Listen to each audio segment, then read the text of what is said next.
maxkamadda ciidamada qalabka sida ee dowlad goboleedka Jubbaland ayaa maanta u fariistay dhageysiga iyo go'aanka gaarista dacwad loo haystay afar askari oo ka tirsan daliska guutada 11aad qaybta 40 ee ciidamada dhulka xoogga dalka Soomaaliyeed. maxkamadda ayaa saddex kamid ah eedeysanayaashaas ku riday xukun dil ah halka kan afraadna ay maxkamaddu ku xukuntay 3 sano oo xarig ah. eedeysanayaashan oo kala ahaa Maxamed Cabdi Muuse, Maxamuud Cali Maxamed, Kaahiye Aadan Guure, saddexdaas eedeysane ayay maxkamaddu dil toogasho ku xukuntay halka kan afraad Ismaaciil Hilowle ay maxkamaddu ku xukuntay 3 sano oo xarig ah. haddaba gudoomiye ku-xigeenka maxkamadda ciidamada qalabka sida ee dowlad goboleedka Jubbaland gaashaan la dhexe Bashiir Maxamuud Xareed ayaa faahfaahiyay hadalkiisina sidan ayuu u dhacay 2022 ujeedada xukun maxkamadeed maxkamadda ciidamada qalabka sida ee Jubbaland waxay ku dhawaaqaysaa xukunka afarta eedeysane ilaalinta ay u soo gudbisay Maxamed Cabdi Muuse 41 jir ina Khayro Maxamuud Cali ku dhashay Dhobley ka tirsanaa xoogga dalka Soomaaliyeed inuu si ula kac ah oo dil xabadeed ugu geystay marxuum Yunus Barre Buuley oo ka tirsanaa xoogga dalka Soomaaliyeed dilkaas oo dhacay taariikhdu markay ahayd 24 bishii sanaad 2020 saacadu markay ahayd 12 saac ee galabnimo ciidanka dhufayska uu ka deganaa marxuumka wuxuu ku riday 3 xabadood oo 2 jeer ah waxaana ku dhacday hal xabad Maxamuud Cali Maxamed 32 jir ah ina Shukriyo Cabdi Xuseen ku dhashay afmadow ka tirsanaa xoogga dalka Soomaaliyeed inuu si ula kac ah ugu geystay dil xabadeed marxuum Faysal Faarax Xoogsade oo ahaa shacab taariikhdu markay ahayd 29 bishii 8 2020 saacadu markay halka saac iyo barka habeenimo ee Dhobley suuqa maqaaxi ku taalo suuqa Dhobley wuxuuna isla goobtaas ku dhaawacay Cabdixakiin Yuusuf Xaaji oo ahaa shacab ku sugnaa maqaaxida kagana dhacday xabadda sinta 3 Dable Cismaan Hilowle Ibraahim 31 jir ina Shanqaro Cali Shiilow ku dhashay Dhobley ka tirsanaa xoogga dalka Soomaaliyeed inuu dil xabadeed u geystay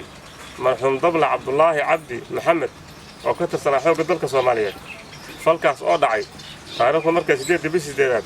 2020 saacadu markay ahayd 4 saac iyo barka maalinimo goobtuna ahayd suuqa xoolaha Dhobley asbaabta xukunka Dable Maxamed Cabdi Muuse wuxuu maxkamadda horteeda ka qirtay inuu u qasday dilka marxuumka muranna u horeeyay waxaa maxkamadda u cadaatay inuu ku riday marxuumka oo jiifa 3 xabadood oo ay ku dhacday hal xabo Maxamuud Cabdi Maxamed wuxuu maxkamadda horteeda ka qirtay dilka marxuumka iyo dhaawaca Cabdixakiin Yuusuf Xaaji waxaana maxkamadda u cadaatay inuu u qasday dilka marxuumka uuna dhaawac tiray uuna ku riday hal xabo oo koobaad iyo 3 xabo oo uu ku dhaawac tiray uu garaacay wiil yar oo u dhalay sidaasna uu ku dilay wuxuuna isku dayay inuu baxsado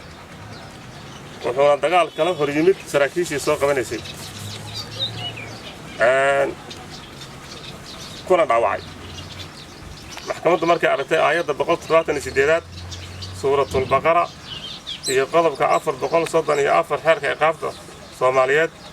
waxayna maxkamaddu dil toogasho ku xukuntay Maxamed Cabdi Muuse taasoo ah qisaastii marxuum Yunus Barre Buuley Maxamuud Cabdi Maxamed oo loo qisaasayo marxuum Faysal Faarax Xoogsade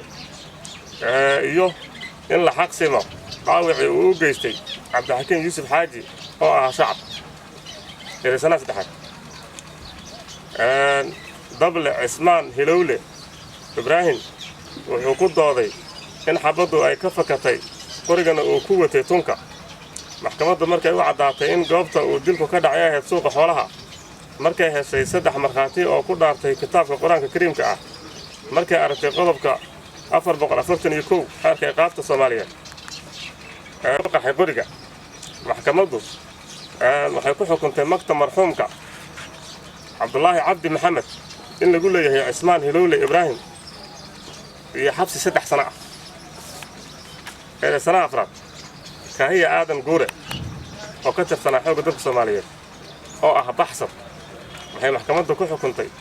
in loo qisaaso marxuum maxamed maxamuud xasan oo ka tirsanaa daraawiishta Jubbaland. warbaahinta codka ciidamada qalabka sida Dobley.